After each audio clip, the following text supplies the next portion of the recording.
You ever love something so much that you do anything for it? Well, if you said yes, then you're probably like Darius, a man who loved trains so much that he went to jail 32 times for stealing them. Maybe you're not like Darius, but not many people are, because you see, Darius had a problem. Now, before we get into the story, heads up, this video is about to turn vertical because it's on other platforms. But stick around for the end because I have an added layer to the story that I want to tell YouTube exclusively. Darius had a problem. While he was growing up, he didn't make many friends and he was bullied. They said, Darius, you're weird. Darius said, no, I'm not weird. I just got Asperger's syndrome. See, basically, a bully slides in and says, hold on now, Darius, you're using one too many big words. You think you're better than me? The bully grabs a pair of scissors and pokes Darius really hard. And it's because of this, Darius starts skipping school and hanging out by the New York subways because, again, he loved trains. The train workers start to notice him, so they call him over. They say, hey, old boy, come here. You like trains? Darius said, is the A line the longest line in the New York subway system? They said, kid, this is my 9 to 5. I don't know. He said, I memorized the entire map. Yes. So the workers start allowing him to hop on the train with them. They start showing him how the train works. One of the workers said, look, he's just a kid. He's not going to remember all this. Darius said, start, stop, reverse. It's 102. So we should be headed to Queens anytime soon, right? And the worker said, oh. Darius now knows how to operate a train. So one day, one of the workers hits Darius up. He said, look, I got a little side piece I'm trying to see. Darius, I just need you to go for like 6 stops on my train and you good. Darius said, bet. Darius pulls up. He starts driving the train. Passengers coming in and out. One of the passengers walks in and goes, hello, 911, there's a child operating a train. The police said, hey, yo, is everybody okay? Dude said, actually, yeah, he's very knowledgeable. Excuse me, how do I get to Harlem? Yeah, he just gave me some info right now. Very cool dude. Yeah, y'all coming though? They said, yeah, we pulling up. The police pull up, they said, hands behind your back. The passenger said, hold on now, this is the first time we've been on time. Darius drove the trains immaculately. The police said, don't worry, he's not 18 yet, so we're not taking him to jail. We're taking him to prison, because at the same time, he is black, so we will be locking him up, yes. But Darius loved trains and really the transit system so much, while he was in jail, he asked the police if he can drive one of their buses. The police said no, because technically you're a felon. And since Darius was now considered a felon, that means he could never be hired as a transit worker, which brings me back to my first question. You ever love something so much that you do anything for it? Well, here's where things start to get wicked. Because Darius's answer was absolutely. He starts driving trains immaculately for free. Whenever somebody would call out sick, he would find out what train they were supposed to drive and he would cover for them. But he would do this without permission, so anytime he did get caught, they arrested him. At this point in his 20s, he was arrested about 20 times. And he was doing time, a few years here, a few years there. Every time he got out, he would go right back to the trains. At one point, he even got married, but his wife thought he was cheating on her because he was with them trains so long. She said, you cheating on me? He said, absolutely, with the trains. Those were his words in the interview. He said, I was basically cheating with the trains. I loved them more. He got a divorce. This man knew so much about trains that after 9/11, the Department of Homeland Security went to him so they can understand how to protect the railways better. After he gave them all the information, they said, appreciate you, brought him back to jail. Now, sadly, Darius spent about half of his life in prison. With the final 32nd time, he has been admitted to a psychiatric hospital indefinitely. And here's the worst part. The courts considered him dangerously mentally ill.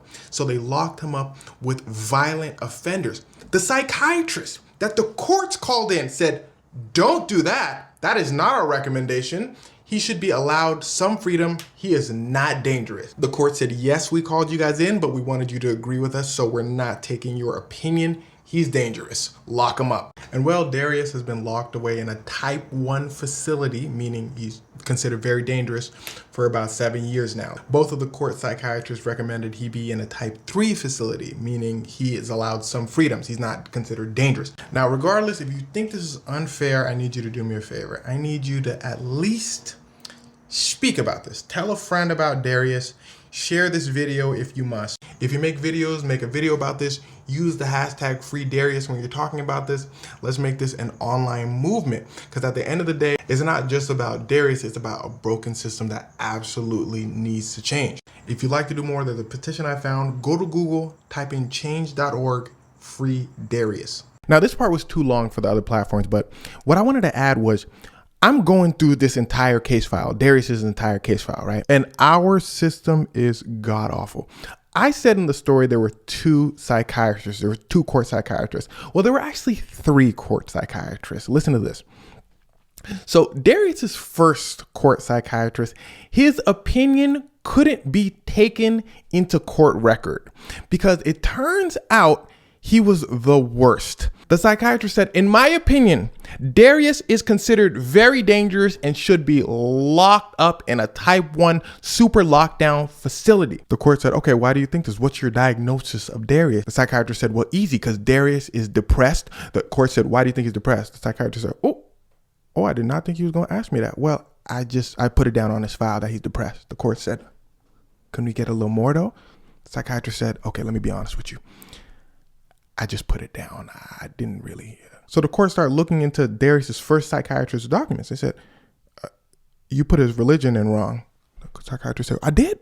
Oh, my fault. The court said, hold on, you put his ethnicity wrong. The psychiatrist said, I did? It turns out this psychiatrist barely spoke to Darius. He just started putting random things on a file, and he gave a full-on diagnosis saying Darius should be locked up in type 1, like super lockdown facility. So this is when the other two psychiatrists come in saying, yo, that first guy, trash. Darius, pretty chill dude.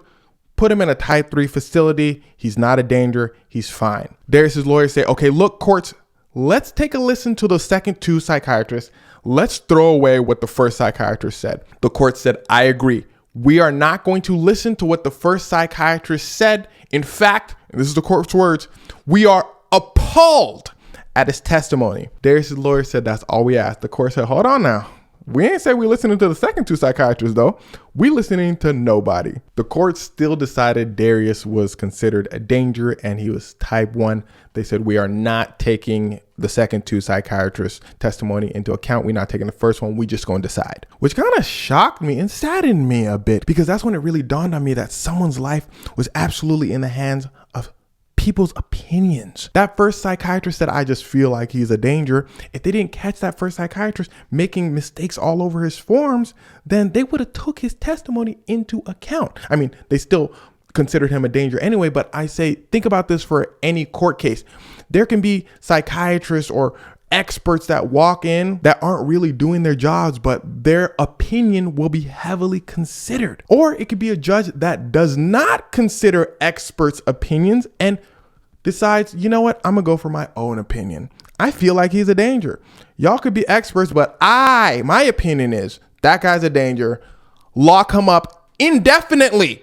That means whenever we feel like he can come out, he can come out. That could be now, that could be never, that could just be whenever we feel like he could come out. It just feels like our system is built on appointed people being 100% ideal and good, but people aren't 100% ideal and good, and we're just putting humans on a pedestal. Regardless, I don't have the answers for a better system, a better way, but I do know that there has to be a better system and there has to be a better way. All right, y'all.